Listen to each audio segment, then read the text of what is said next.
Eh bien, bienvenue à toi sur Motivation en Christ. Pour ceux qui ne me connaissent pas, je me présente rapidement. Je suis Samuel, serviteur de l'Église de Christ, serviteur de l'Église de Maison. Maintenant, on a parlé du fait qu'une église où les gens ne changent pas, eh bien, ce n'est qu'une religion, qu'un spectacle chaque dimanche.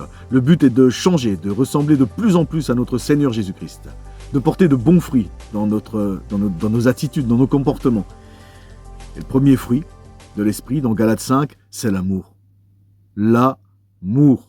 1 Corinthiens 13, à partir du verset 4, qui nous dit que l'amour est patient, plein de bonté. Et là, il y a toute une liste. Et pour moi, cette définition de l'amour, qui est plein de bonté, patient, etc., eh bien, ça définit littéralement le caractère de Dieu, parce que Dieu est amour. Aujourd'hui, je veux voir avec toi, l'amour est patient. Je veux t'exhorter à manifester cet amour patient. La patience, moi j'aime bien regarder toujours dans le dictionnaire, j'ai sélectionné un passage qui nous dit que la patience, c'est le courage à supporter. Eh bien pour le chrétien, l'amour patient, c'est l'amour qui me donne le courage, qui me pousse à supporter les offenses faites contre moi. En Colossiens 3, verset 13, il est dit « Supportez-vous les uns les autres, et si l'un a sujet de se plaindre de l'autre, pardonnez-vous réciproquement, comme le Christ vous a pardonné. » Ce que Jésus a dit à Pierre. Quand Pierre lui dit « Maître, combien de fois pardonnerai-je à mon frère lorsqu'il aura péché contre moi? Serait-ce jusqu'à 7 fois ?»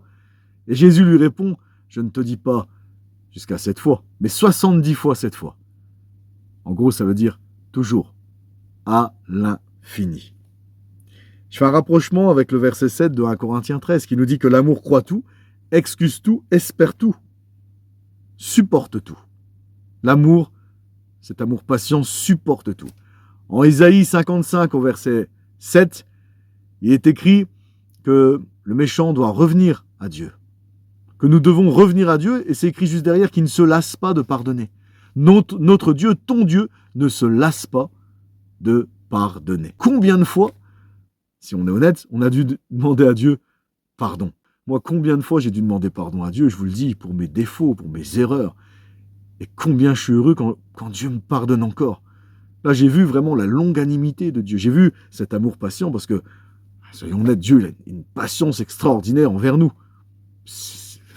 Il n'y a même pas de mots. Là, c'est là qu'on voit que ses pensées sont bien au-delà de nos pensées.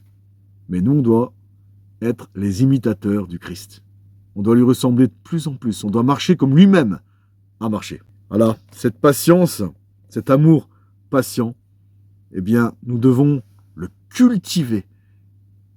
Et là, on parle de l'amour, hein. On ne parle pas de la patience isolée toute seule, la patience quand tu es en voiture dans un bouchon que tu dois attendre. Bien, la petite parenthèse, que si tu t'énerves et que tu es impatient, de toute façon, les voitures n'avanceront pas plus vite. Donc là, c'est l'acceptation. Tu dois simplement l'accepter. Moi, je te parle de l'amour patient. L'amour patient. En gros, c'est la patience que tu accordes aux autres. Et le courage que tu as à supporter les offenses faites contre toi.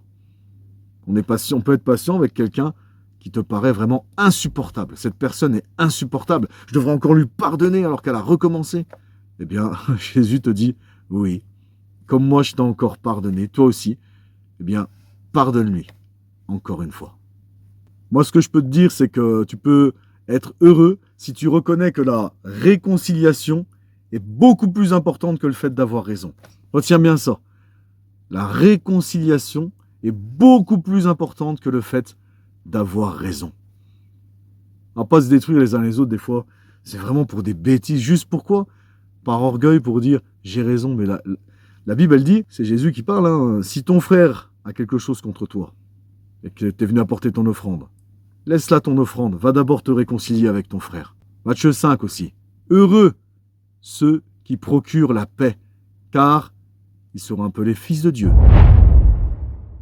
Combien de fois je me suis couché en me sentant mal, en ayant la conscience qui me travaille parce que j'avais pas manifesté cet amour patient envers ma femme, envers mes enfants, envers les personnes qui vivent avec moi. Cet amour patient. Mais sérieusement, quand on a la conscience qui travaille, quand on se couche avec des regrets, qu'est-ce qu'on se sent mal? Moi personnellement, j'ai horreur de ça, et je supporte pas avoir des regrets. Donc si je pratique la parole de Dieu, si je la mets en pratique et que je pratique cet amour patient envers mes proches et envers tous, Comme j'ai dit la dernière fois, hein, quand je me couche, je suis en paix, je suis content. J'ai la conscience tranquille. Ça vaut tout l'or du monde aussi. Eh bien aujourd'hui, on peut le mettre en pratique. Je t'invite à le mettre en pratique. L'amour est patient. Accorde cette patience à ton mari, à ton épouse, à tes enfants, à tes collègues de travail, à tes voisins, à tes frères et sœurs, à ton prochain. Car tu dois aimer ton prochain comme toi-même.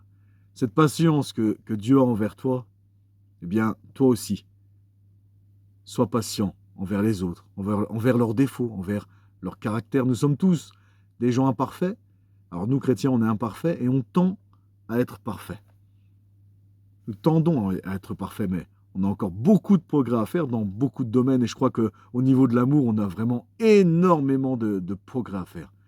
Et c'est à cela qu'on doit vraiment veiller. Grandissons ensemble en amour et manifestons cet amour patient. Sois béni mon frère et sois béni ma sœur.